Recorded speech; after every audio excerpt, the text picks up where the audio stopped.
Magandang araw sa inyong lahat mga karehiyon at sa lahat ng ating mga manonood at tagapakinig sa iba't ibang digital platforms.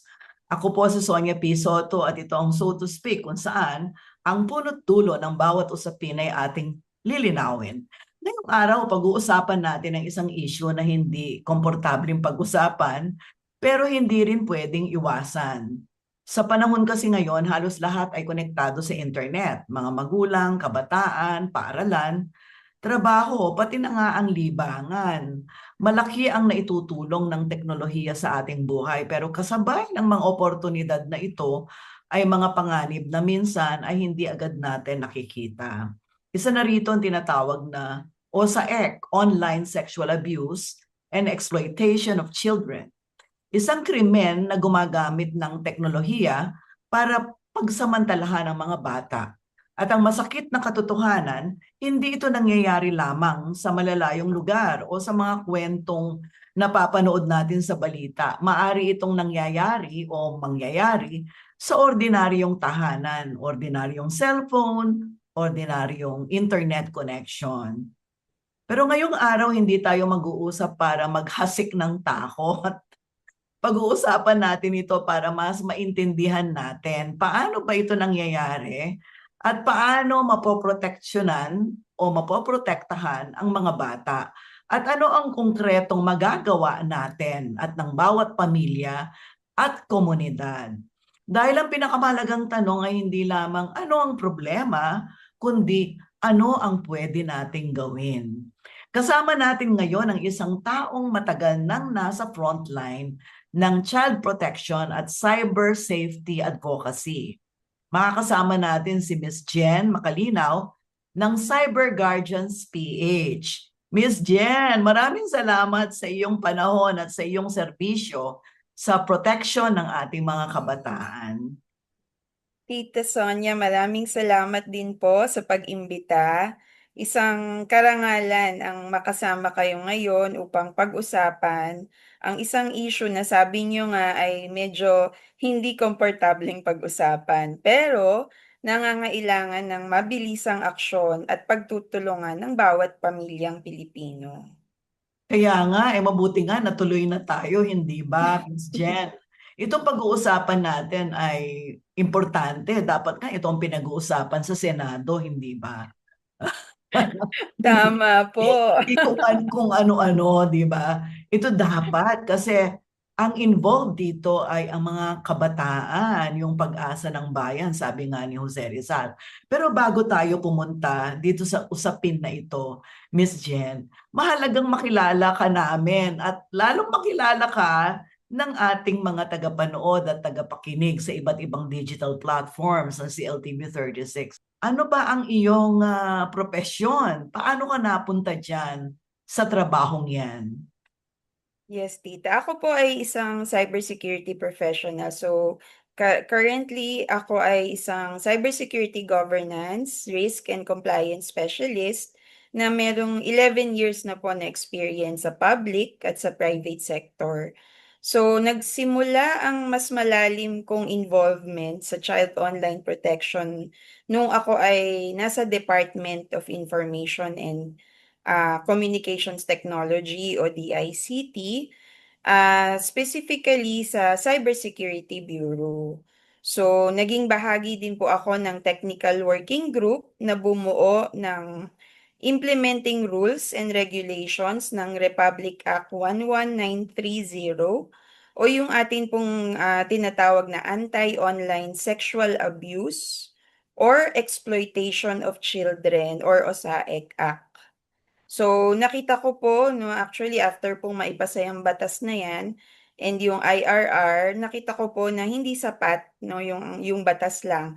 Kailangan natin ng konkretong aksyon para maprotektahan ang mga bata. Ayan. So, higit din po sa lahat, ako ay isa rin pong misis at nanay. Yung aking anak, no, ano na siya, 22 years old na. Pero naging witness po ako kung paano naging struggle din, no, yung protektahan siya online habang siya ay lumalaki. So, nauunawaan ko po ang struggle ng ating mga magulang ngayon. Oo, at kilala ko din siyempre yung anak mo na ngayon ay involved din sa cyber guardians. At marami na ring ginagawa para proteksyonan ang kapwa kabataan niya, yung mga mas bata sa kanya at saka yung mga kasing edad niya. Kaya nagpapasalamat ako sa inyong mag-ina, sa inyong ginagawa, Miss Jen, no? Ang pangalan nga pala ng anak mo ay Nat, di ba?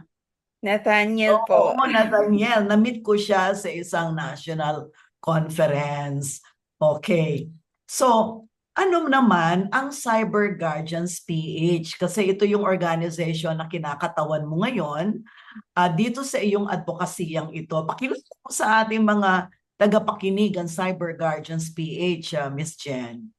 Yes, ang Cyber Guardians PH po, kami ay isang NGO na ang aming trabaho ay labanan or maggumawa ng mga programa na patungkol sa paglaban natin, no, sa online sexual abuse and exploitation of children.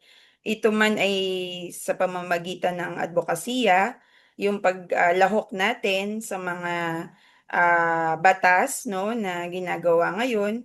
And like ngayon po, part din tayo ng technical working group para naman dun sa AI regulation bill. No, naniniwala po kasi ang Cyber Guardians PH na importante na ang mga nakalatag na batas may layunin na protektahan ang mga kabataan, no, lalo na pagpatungkol sa teknolohiya.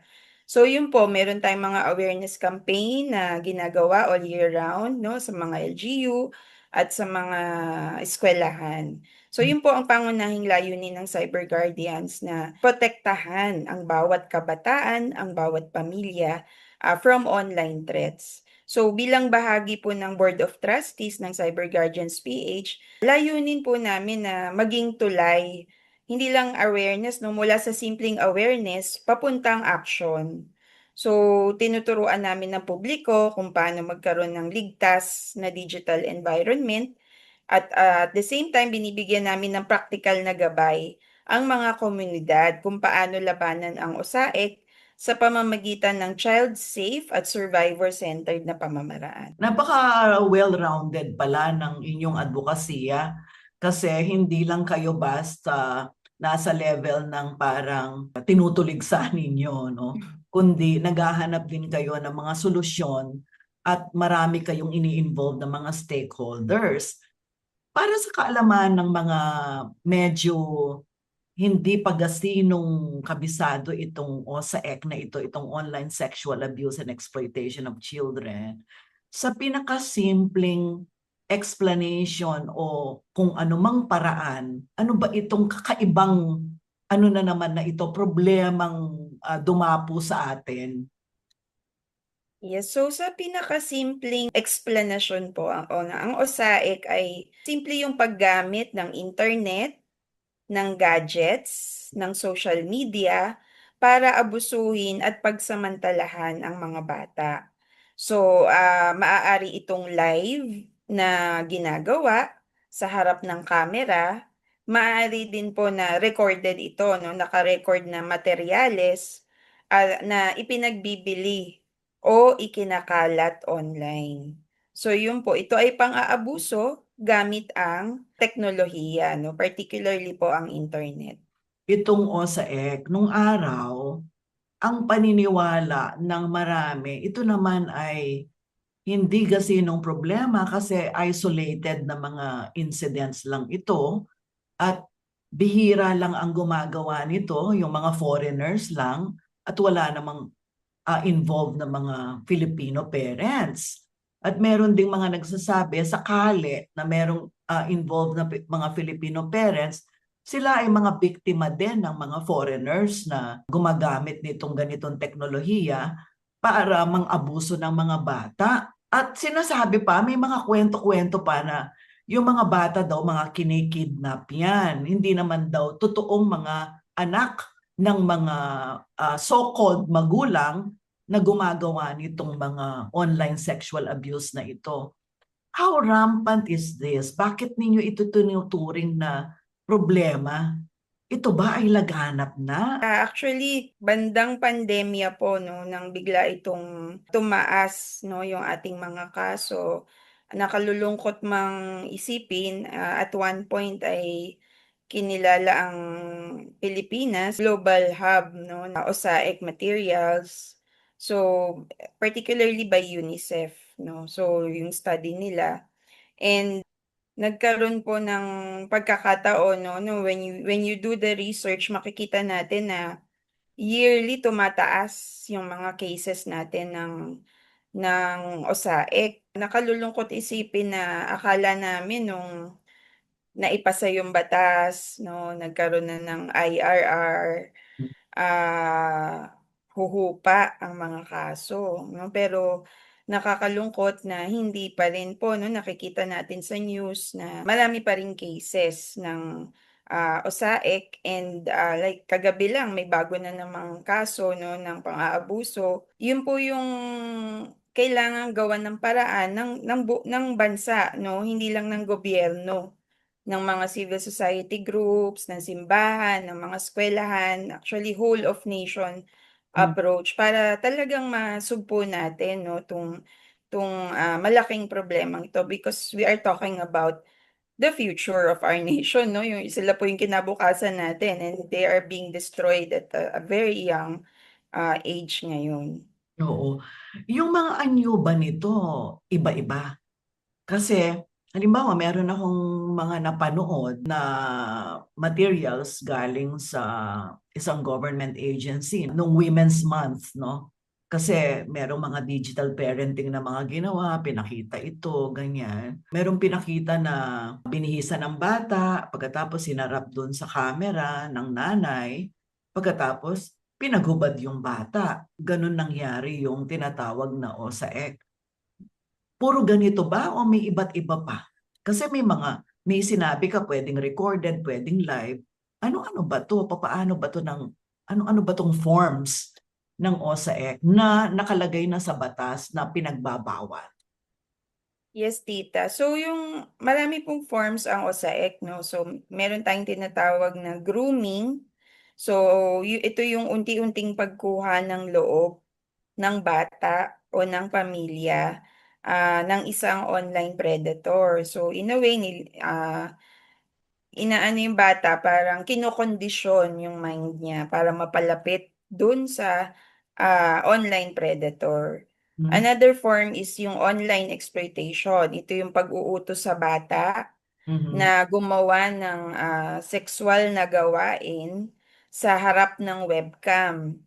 So Mhm. yan, yung very webcam po na ginagamit natin ngayon, nagagamit siya, no, for online exploitation. Kapalit ito ng pera, no, ng pabor, o Mhm. minsan dahil sa pananakot, Mhm. no, like ikakalat ko tong video, mga ganun pong posibleng senaryo.